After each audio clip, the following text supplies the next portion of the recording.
We are still following a developing situation out of Ukraine where hackers have appeared to have launched the worst cyber attack in the country's history. A number of banks, companies, an electricity firm, the country's airport, and government buildings have all been affected, and authorities believe ransomware is to blame. For more on this now, we want to bring in Chris Hadnagy. You are the founder and CEO of Social Engineer, Inc. You're an expert in cybersecurity. This sounds massive. This is your area of expertise. When you first started to hear about this, were you thinking it's only a matter of time? Were you surprised? Give me your gut reaction. Well, when it started with WannaCry, we just waited for it to kick off again. And now when I saw this report, we've been following it very closely. And it is, as you said, it is massive. It's attacking a lot of industrial areas, airports, banks, power grids in the Ukraine and in Russia. So we have like a few details about this. We talked about it being ransomware, and some of the screens that have popped up when people try to get into their systems have been asking for bitcoins to be paid off and that sort of thing. We know the sort of systems that are being hit. We listed off banks and so on and so forth. Based on the details that we have, any idea who might be behind this, the possible source?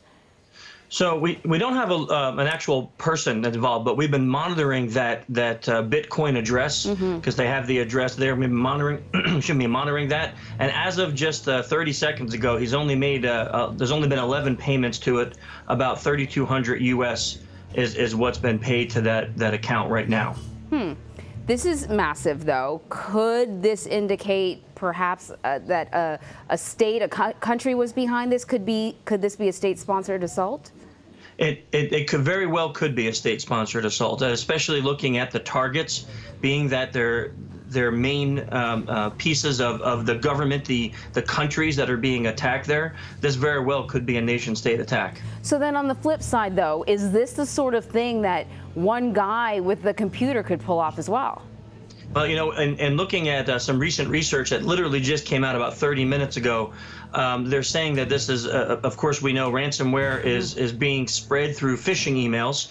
And this particular variation looks like it's coming from phishing emails with attached Excel files or other Microsoft Office files. So it really could be just a person sitting in their living room with a laptop computer sending out these phishing emails to their target companies.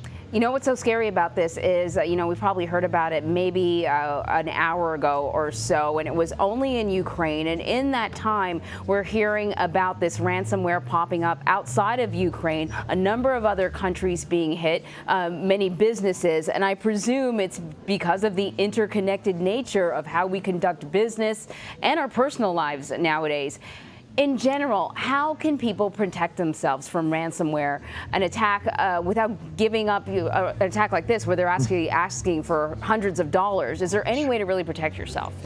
That's a really great question. I wish we had a ton of time for that. But the simplest solution is don't click on links or open up attachments that come in your email from unverified sources. A lot of these attacks are coming through phishing emails. People are opening up these attachments, and those attachments are laden with the malware. The malware has worms in it, and they're tunneling through, and that's how we see it spreading so fast. So just by being aware of what phishing is and not opening those emails and those attachments there, you could save a lot of the problems that have occurred here. I think that's great advice, Chris. Every once in a while you get an email and you get that funny little feeling whether or not you should, click on it or not. Don't click on it. Don't click on it. Chris Hadnagy in Scranton.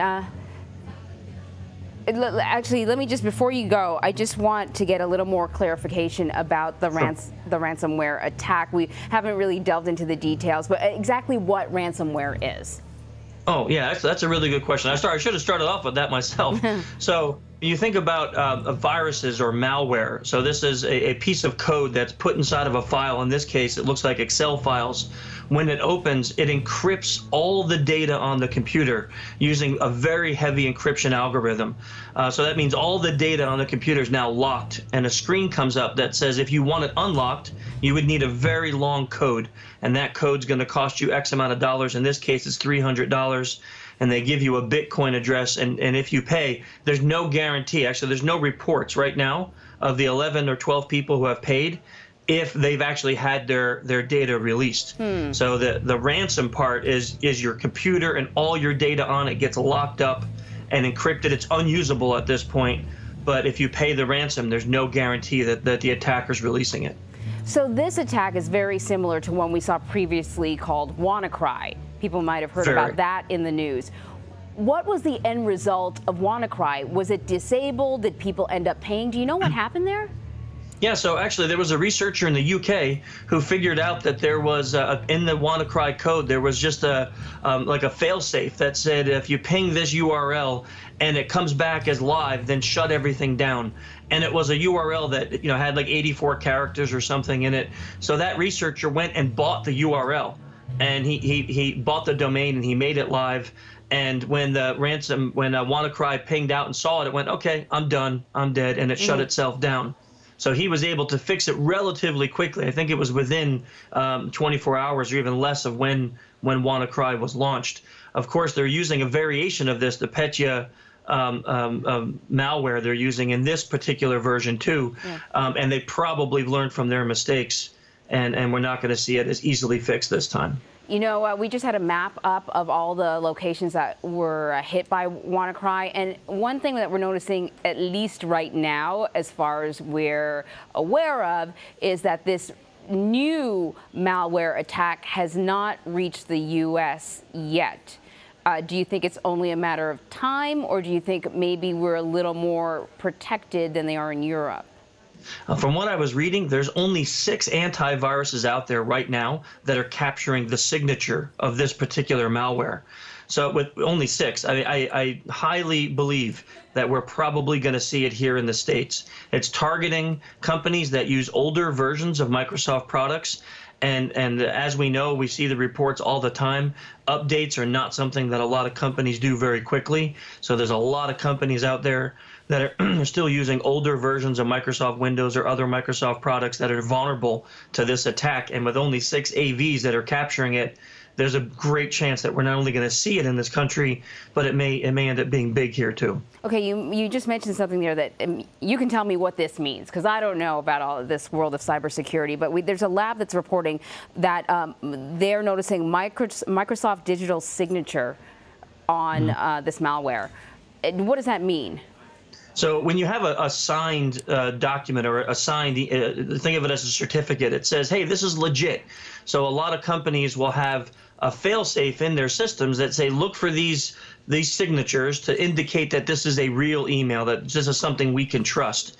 And this attack has figured out how to spoof that or how to make it look legitimate to bypass that first authentication process. So that way the systems that we're coming into would go, well, this is a legit email, so you can accept it and not reject it.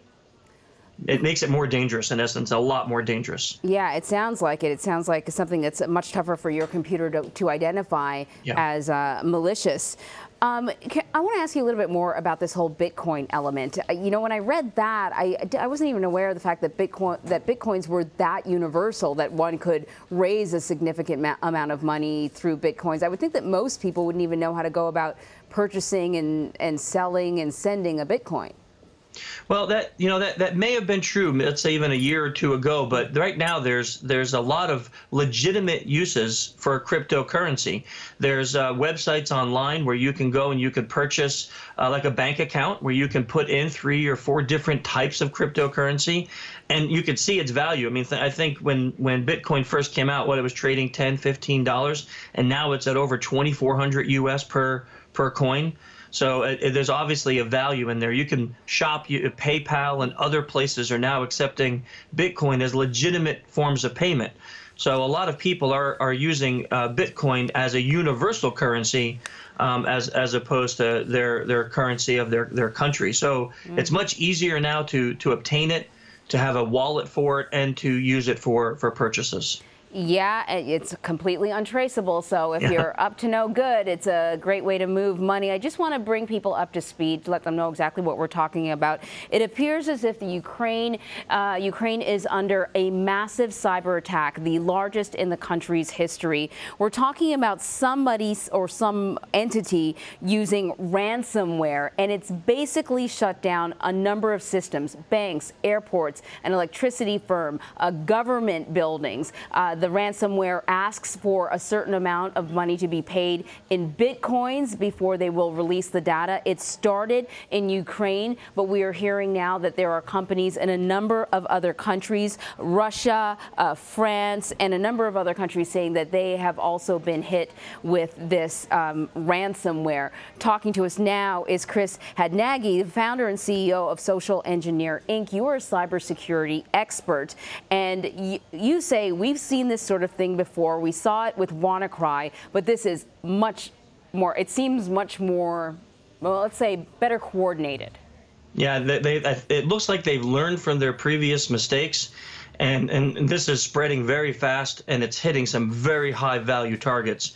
And, you know, I was just thinking while you were recapping about what you said, and it is interesting with the Bitcoin, because I have a friend who's a researcher, Nick Furno, and he's following that Bitcoin address very closely, and you could see all the transactions, but like you said, you can't actually tie it back to the individual unless he makes a mistake, which I'm sure there'll be a lot of researchers right now watching that address. So he's going to have a hard time using that money. But it is a very malicious form of attack, because now it is pretty much all anonymous, done through all encrypted channels and all anonymous currency channels. Chris Hadnagy in Scranton, Pennsylvania. Chris, thank you so much. This is a situation, of course, we are going to continue to monitor. As we get more information, we will bring it to you. We're going to take a quick break, though. This is CBSN, and we are always on.